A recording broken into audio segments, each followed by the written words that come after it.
Покрај дива депонија во непосредна близина на Вардар расте жито. Во близина има и пластеници, каде летово треба да пораснат пиперки и домати.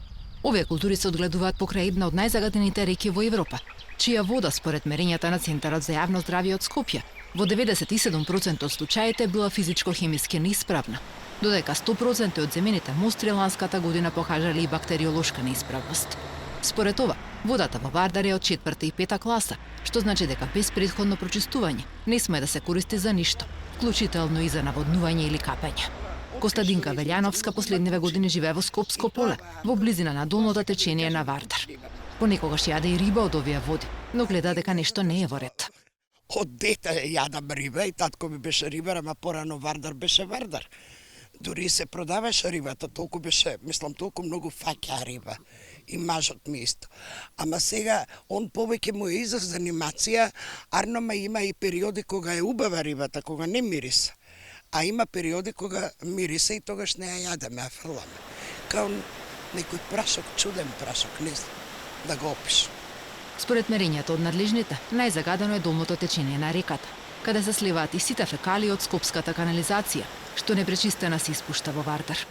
Се наоѓаме покрај реката Вардар во реонот на Долно Лисиче. Овој дел тука е буквално претворен во депонија. Како што наближувавме кон реката, така се зголемуваше и смрдејата која што на овој дел тука е буквално неподнослива.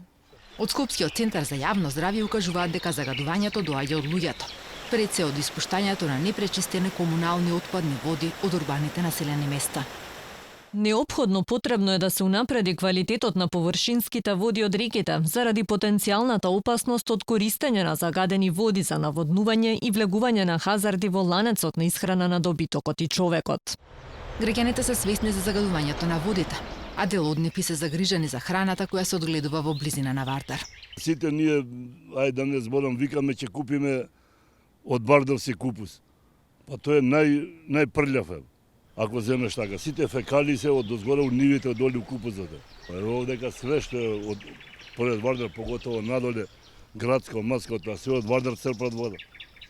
И ние го јадеме тоа, као специјалитети.